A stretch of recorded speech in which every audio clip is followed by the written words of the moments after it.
क्या हुआ जब प्रयागराज महाकुंभ के दौरान एक महिला नागा साधु को गंगा स्नान करने से रोका गया।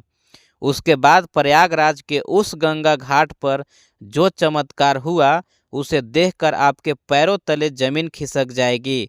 साल 2025 का जनवरी महीना था, जब प्रयागराज में महाकुंभ का विशाल आयोजन हो रहा था।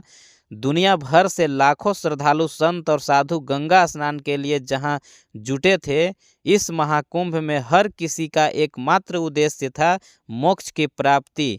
इसी भीड़ में एक विशिष्ट और दिव्य साध्वी थी, महामयी गंगामूला।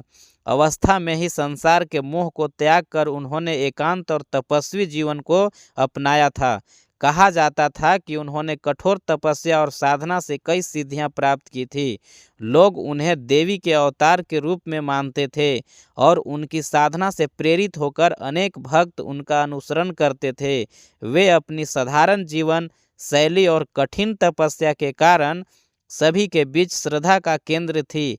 महामयी गंगाई का एक अटूट नियम था, हर दिन सुबह 4 बजे गंगा में स्नान करना। उन्होंने कभी इस नियम को नहीं तोड़ा, चाहे वर्षा हो, आंधी हो या भयंकर ठंड। गंगा नदी के प्रति उनका प्रेम और सम्मान असीम था। उनके अनुसार गंगा में स्नान केवल एक शारीरिक क्रिया नहीं थी, बल्कि यह एक आध्यात्मिक प्रक्रिया थी, जिससे आत्मा का शुद्धिकरण होता था और परमात्मा से सीधा संबंध बनता था।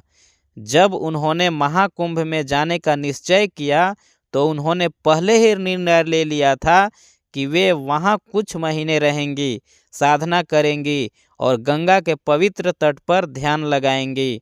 उन्होंने अपनी यात्रा की तैयारी की और 1 महीने पहले ही प्रयागराज पहुंच गए। पहली सुबह जब वे प्रयागराज के गंगा घाट पर पहुंची तो माहौल अद्भुत था। महाकुंभ की धूमधाम के बीच भी गंगा का शांत प्रवाह और वातावरण में व्याप्त आध्यात्मिकता ने सभी को मंत्र मुग्ध कर रखा था। उस सुबह का समय करीब 4 बजे का था, जब महामयी गंगाई स्नान करने के लिए घाट पर पहुंची। ठंडी हवा चल रही थी और घाट लगभग खाली था। उन्होंने सोचा कि यह समय उनके दैनिक स्नान के लिए सर्वोत्तम है। जब वे अपने वस्त्र उतारकर गंगा में प्रवेश करने वाली थी, तभी वहां पर सफाई के कार्य में लगे नगर निगम के कुछ अधिकारी उन्हें रोकने के लिए आगे आए। उन्होंने कहा, माँ, इस समय गंगा की सफाई का काम चल रहा है, अभी आप स्नान नहीं कर सकती। हमारे नियम के अनुसार यह समय सफाई के लिए निर्धारित है। महामयी गंगाई ने शांत स्वर में कहा, गंगा माँ सबकी है और यह मेरा नित्य नियम है कि मैं सुबह 4 बजे गंगा में स्नान करती हूँ। मुझे स्नान करने दीजिए। मेरे स्नान से आपकी सफाई प्रक्रिया बाधित नहीं होगी। लेकिन अधिकारी उनकी बातों पर ध्यान दिए बिना बोले, नहीं, यह संभव नहीं है, आपको थोड़ा इंतजार करना होगा। दिन भर का समय है, बाद में आकर स्नान कर लीजिए, अभी हम आपको अनुमति नहीं दे सकते। महामयी गंगाई धैर्य से बोली, यह मेरा नियम है और मैं इसे आज भी नहीं तोड़ सकती। मैं गंगा की शरण में आई हूँ और यह मेरा अधिकार है कि मैं इसमें स्नान करूँ। यह सुनकर अधिकारियों में एक अधिकारी गुस्से में आ गया और बोला, तुम्हारी जिद की वजह से हमें परेशानी हो रही है। यहाँ अभी कोई स्नान नहीं कर रहा है, आखिर क्यों तुम्हें इसी समय स्नान करना जरूरी है क्या? तुम इतने में इतनी शक्ति है कि इस ठंड में गंगा के ठंडे पानी में नहा सको। तुम्हारे अंदर कुछ भी विशेष नहीं है। व्यर्थ की बातें बनाना बंद करो और यहाँ से जाओ। महामयी गंगाई अब भी शांत रही। उनका चेहरा बिल्कुल धैर्य से भरा हुआ था। उन्होंने बिना किसी प्रतिक्रिया के गंगा तट पर एक चट्टान पर बैठकर ध्यान लगाने का निश्चय किया। उन्होंने अपनी आंखें बंद की और साधना में लीन हो गए। अधिकारी और सफाई कर्मी यह सोचकर संतुष्ट हो गए कि अब कोई समस्या नहीं होगी। उन्होंने फिर से सफाई का काम शुरू करने की कोशिश की, लेकिन तभी एक अजीब घटना घटी। सफाई की सारी मशीनें जो गंगा से कचरा निकालने के लिए लगाई गई थी, अचानक काम करना बंद कर गई। मशीनों के सभी प्रयास असफल हो रहे थे। अधिकारियों ने कई बार मशीनों को चालू करने की कोशिश की, लेकिन कोई फायदा नहीं हुआ। मशीनों के खराब होने से अधिकारी घबरा गए। उन्होंने इंजीनियरों की एक टीम को बुलाया, जिन्होंने मशीनों की जांच की, पर कोई भी तकनीकी समस्या नहीं मिली। मशीनें पूरी तरह से ठीक थी, लेकिन वे चालू नहीं हो रही थी। यह देखकर सभी हैरान थे। उसी समय में एक सफाई कर्मी जो पहले कभी महामयी गंगाई से मिला था, उन्हें ध्यान मुद्रा में बैठा देख चौंक गया। वह तुरंत उनकी पहचान कर गया। उसने अधिकारियों से कहा, यह साध्वी कोई साधारण साध्वी नहीं है, यह महामयी गंगाई है, जिनकी सिद्धियां अद्भुत है।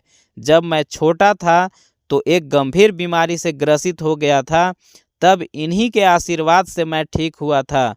हमें इनसे माफ़ी मांगनी चाहिए, क्योंकि इनका अपमान करने के कारण ही मशीनों काम करना नहीं कर रही है। यह सुनकर अधिकारी हक्के बक्के रह गए। उन्होंने समझ लिया कि उनका व्यवहार गलत था। वे सभी महामयी गंगाई के पास गए और उनके चरणों में गिरकर माफ़ी मांगे। उन्होंने कहा, माँ, हमसे बहुत बड़ी भूल हो गई। हमें समझ नहीं आया कि आप कौन हैं। हमसे गलती हो गई कि हमने आपको गंगा में स्नान करने से रोका।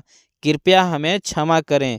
महामयी गंगाई ने आंखें खोली और मुस्कुराते हुए बोली, गंगा माँ सबकी है और किसी का भी गंगा पर विशेष अधिकार नहीं है। साधुओं का पहला अधिकार होता है, क्योंकि वे गंगा की महिमा को समझते हैं। लेकिन यह भी जरूरी है कि हम सब मिलकर एक दूसरे का सम्मान करें। मैं आपको क्षमा करती हूँ। इसके बाद महामयी गंगाई ने गंगा में स्नान किया। जैसे ही उन्होंने गंगा में स्नान किया, उसी क्षण मशीनें भी फिर से चलने लगी। अधिकारियों और कर्मचारियों की आंखों में आश्चर्य और श्रद्धा थी। वे समझ गए कि यह साध्वी वास्तव में दिव्य शक्ति से युक्त थी। इस चमत्कार के बाद पूरे प्रयागराज में यह खबर फैल गई। लोग महामयी गंगाई के दर्शन के लिए घाट पर आने लगे। सभी ने यह महसूस किया कि साधु संतों का अपमान करना एक बड़ी गलती है और वे वास्तव में ईश्वर के प्रति समर्पित होते हैं। महामयी गंगाई ने अपने तप और साधना के जरिए यह संदेश दिया कि गंगा और अन्य पवित्र स्थान को सम्मान करना चाहिए और किसी भी साधु या संत का अपमान नहीं करना चाहिए। यह घटना इस बात का प्रतीक थी कि आध्यात्मिक शक्ति केवल दिखावे या बाहरी चमत्कारों में नहीं होती, बल्कि वह प्रेम, भक्ति और समर्पण में निहित होती है। इस कथा से हमें यह सीख मिलती है कि साधु संतों का आदर और सम्मान करना चाहिए। उनकी तपस्या और साधना हमारे जीवन को मार्गदर्शन देती है।